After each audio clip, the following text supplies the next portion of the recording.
6 selat di dunia ini, major strait, 6 selat di dunia ini.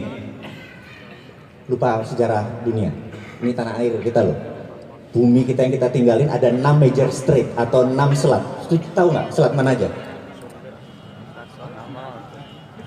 Jadi ada terusan Suez, bener nggak?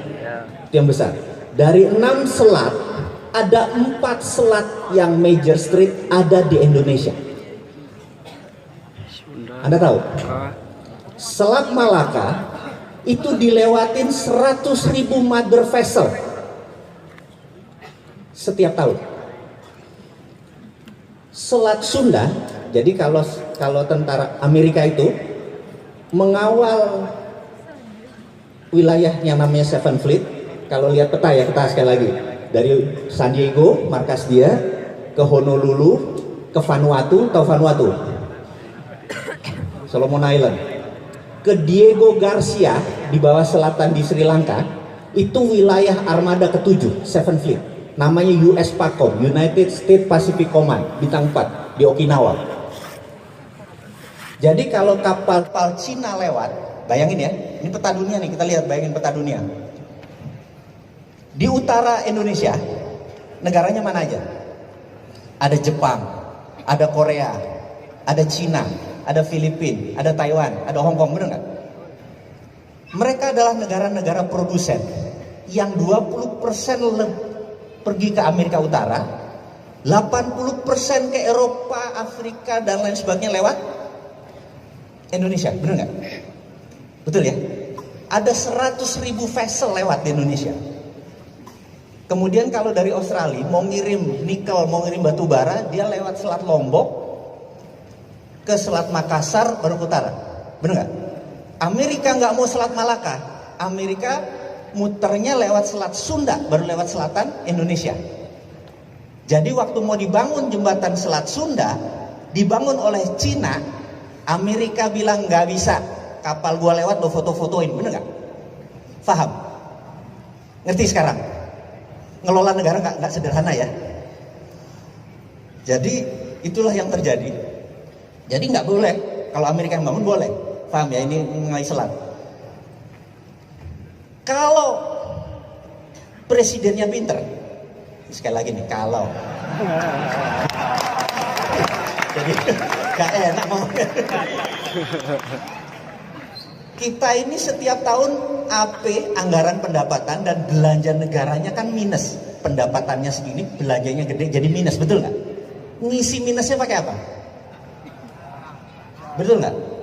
Karena itu rupiah dari sejak dulu kala nggak pernah menguat, terus saja. Bahkan Jokowi waktu jadi presiden 12.400, sekarang jadi 14.500, bentar lagi nggak pernah menguat karena kita terus ada gap antara pendapatan dan belanja, betul ya? Setuju ya? Padahal Sriwijaya dulu, tanah air nih, Sriwijaya dulu, untuk menjadi negara besar, apa yang dilakukan? Dia majekin Selat Malaka. Jadi kapal yang lewat bayar, bener nggak? Apa yang terjadi kalau kita putuskan negara kepulauan Indonesia kita tutup? Nggak boleh ada yang lewat, boleh nggak? Singapura aja punya pulau, nggak punya laut loh dia kalau masuk ke Singapura lewat Natuna, bener nggak? Jadi kalau kita tutup apa jadinya? Australia mau ngirim barang, muter Papua Nugini, betul ya? Cina mau ngirim barang ke Eropa, muter Papua Nugini lewat selatan, bener nggak? Minyak Selat Hormuz dari Qatar, Dubai mau dikirim ke Jepang, ke Cina, mereka kan nggak punya minyak. Lewat Selat Malaka, nggak boleh, muter lagi. Apa yang terjadi? 7 hari lebih lama dan biayanya naik 10%. Terus kalau mau lewat Indonesia, bayar $1 per 1 metrik ton, bener nggak? Kami pernah hitung, nilainya 200 billion atau 2.500 triliun, alias kita semua nggak dipajaki, negara profit. Kenapa nggak dilakukan itu? Jadi Nanti ini kita ber-2000 kita tanya ke negara, kenapa Anda nggak pajekin, bener nggak? Wah. Jadi, nih kalau kita cinta tanah air, bentar lagi Anda jadi merah putih, tau-tau bikin partai lagi di Maiyah ntar. Terus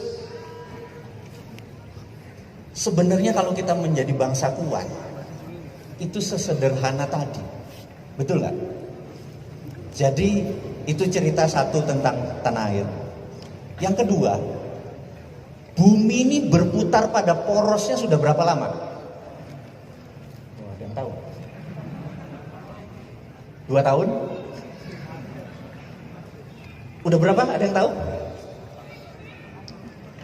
Oke. Kalau ada bola, kita tiup bola apa ya? Balon, apa bola gitu, bola plastik kita tiup. Bedanya adalah 100 negara belum hadir. Cina udah berdiri belum? India udah berdiri belum? Indonesia udah berdiri belum? Apa yang terjadi peta tahun 1900? Bentuknya kayak apa? Mulai bingung kan? Lupa pelajaran sejarah. Intinya adalah dulu tahun 1900 peta dunia itu berdasarkan wilayah koloni. Ini wilayah Belgia, ini wilayah Spanyol, ini wilayah Inggris gitu ya. Berdasarkan wilayah kolonialisasi. Inggris merasa di semua daerah mereka ambil perang sama Belgia, perang sama Portugis di daerah jajahannya ini yang membuat Eropa kaya. Efeknya Inggris suatu hari bilang 1900 kayaknya kita perlu junior ally atau negara aliansi ally. Dan dia bilang kayaknya Amerika bisa jadi alainya Inggris, bener nggak? Ini sejarahnya. 1904 datanglah delegasi Inggris ke Amerika untuk mengajak Amerika ke Eropa untuk melihat. Itulah kesalahan Inggris pertama. Karena apa yang terjadi?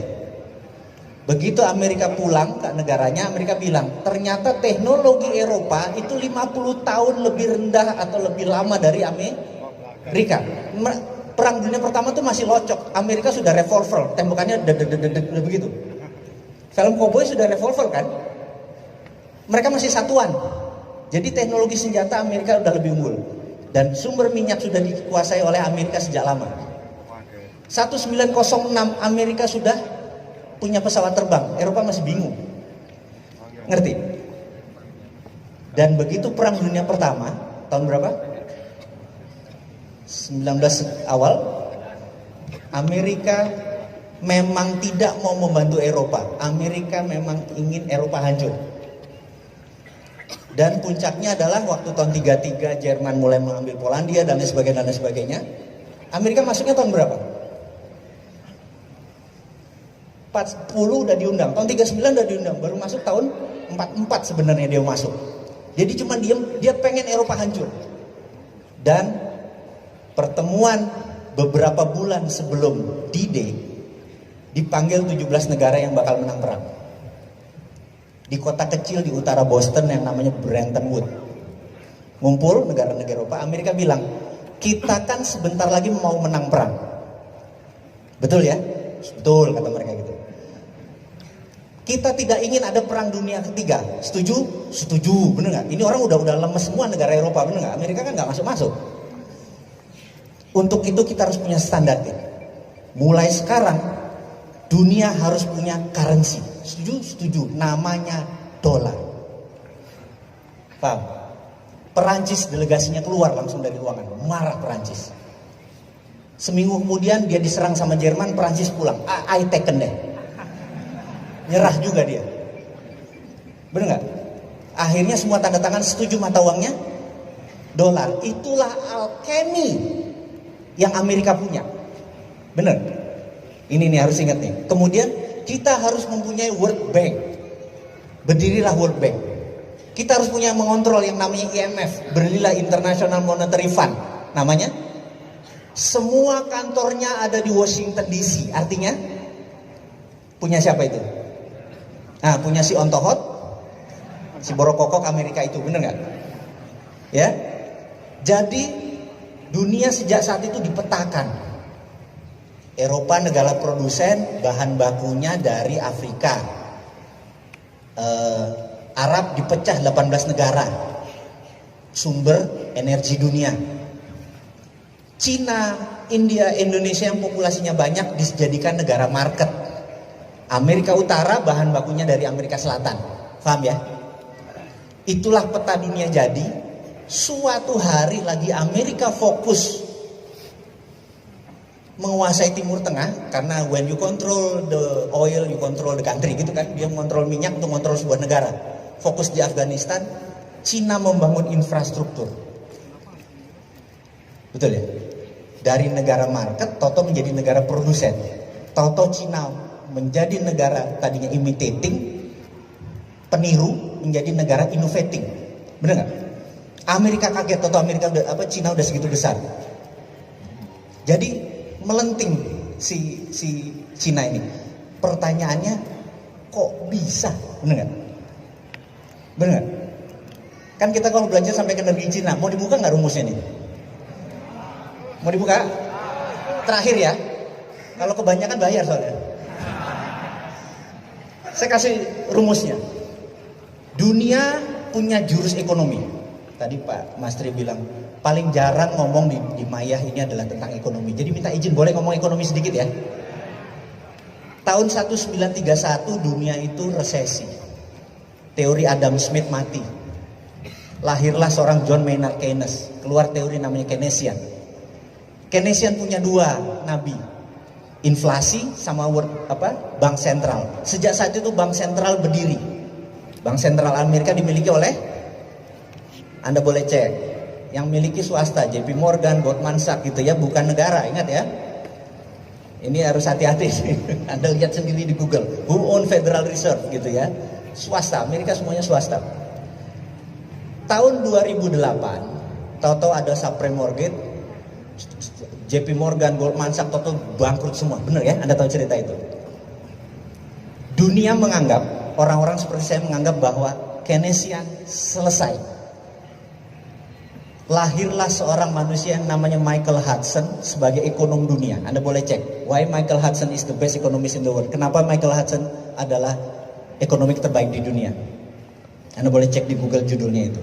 Apa yang Michael Hudson lakukan? Siapa Michael Hudson?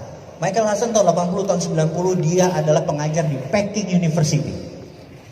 Yang diajarin adalah Xi Jinping, semua PKC Partai Komunis Cina, politbironya adalah murid dia. Dan apa yang dilakukan? Diajarkan printing money. Apa tuh printing money? Cetak uang. Contoh, saya presiden. Mas namanya siapa mas? Ilham, Mas Ilham. Anda Menteri Keuangan. Mas siapa namanya? Mas Danang bilang. Pak Presiden bilang ke saya, aminin ya. Kita pengen buat 1 juta rumah. 1 juta rumah, perlu berapa? 100 triliun gitu ya. Saya bilang, Mas Ilham, 100 triliun print mas. 100 triliun kasih dia. Apa yang ada di kepala Anda? Inflasi. Anda masih Keynesian, nabinya masih sana. Di kepala Hudsonian gak ada inflasi. Kenapa gak ada inflasi? Print 100 triliun, kasih. Nanti orang nggak usah pakai bunga, bayar utuh, begitu balik uangnya ada langsung bayar, begitu masuk mas bakar duitnya. 5 tahun kemudian barang ini jadi, orang beli tanpa bunga, kemudian uangnya masuk lagi ke negara dibakar. Inflasi nggak? Underlayingnya adalah 1 juta rumah tadi, betul. Jadi Cina punya 2 mata uang, satu renminbi, satu yuan. Renminbi itu dicetak suka-suka dia selama ada proyeknya. Paham? Mulai paham? Dia nyetak apapun cetak kaya, bener nggak? Dan dia bikin. Karena itu tahun 90-an, tahun 2000 dia cetak segede-gedenya. Punya 2 mata uang dan renminbi nggak pernah keluar. Yuan keluar. Yuan pakai peraturan internasional, nyetak duit harus pakai dolar atau emas. Tapi renminbi dicetak berdasarkan project, itu underlaynya. Inflasi nggak? Tidak. Setuju ya? Itu teorinya Hudson. Lalu gimana yuannya supaya kuat? Gimana caranya? Gini caranya. Ini kita Cina nih, kita kirim Mas Fatul. Anda, ini Indonesia nih sekarang, kita pemerintah Indonesia. Rupiah kita supaya kuat gini. Kamu pergi ke Papua Nugini, cari orang di sana siapa yang calon pemimpin. Kayaknya di sana ada lurah, ada wali kota yang mau jadi presiden. Pepet. Contoh nih ya. Cari orang yang dekat yang bisa mempengaruhi dia. Anda cari Mas, setahun kemudian, oh ini bekas dubes nih, oh masuk ke sana. Oh, ini orang kayaknya deket, pepet. Bilang, kerjain semua proyek, pokoknya uangnya ada. Pokoknya lo kerja aja gitu ya, contoh nih ya. Ke Papua Nugini. Jangan senewan dulu Pak. Kemudian Papua Nugini punya proyek 100 billion dolar, bener nggak? Oke, 100 billion dapat ya, 100 billion. Ini intelijen kita nih, namanya infiltrasi masuk ke negara Papua tadi. Nama siapa? Namanya Larry Pak, orang yang dekat itu Pak. Sekarang tadi wali kota, sekarang udah Perdana Menteri Pak. Oh siap, gitu kan? Oke. 100 billion tadi, kita print rupiah. Krakatau Steel nyala, pabrik bata nyala, semua nyala. Kita bawa ke Papua Nugini utuh. Barang Indonesia gak boleh ada pegawai Papua Nugini kalau perlu, bener gak? Begitu barang jadi, balik lagi, Papua Nugini bayar kita pakai dolar, bener nggak? Begitu dolar masuk, rupiahnya yang sama dibakar. Naik nggak nilai rupiah? Ngerti nggak? Udah mulai paham? Indonesia nggak pernah digituin. Indonesia negara yang kuat, setuju ya? Nggak ada itu. Itu Papua Nugini. Yang goblok itu Papua Nugini, bener nggak? Setuju ya? Anda udah mulai mikir nih kayaknya. Ini revolusi nih. Udah mulai kebayang, begitu kita tidak ngerti cara ngelola negara, kita dikerjain oleh negara lain. Setuju ya?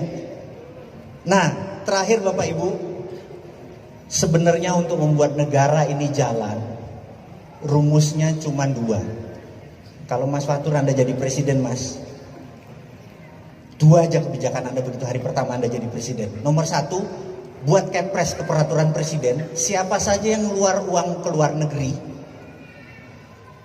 tanpa beli barang apa segala macam, penjara 2 tahun Mas. Itu namanya flight capital. Betul ya? Keputusan kepres kedua, mulai hari ini jam 24.00 bunga deposito 0. Mas, kalau Anda punya 1 triliun, setiap tahun Anda dapat 50 miliar, betul ya? Toto jadi 0. Kira-kira apa kepala pikirnya? Apa yang kamu pikirkan kalau deposito bunganya 0?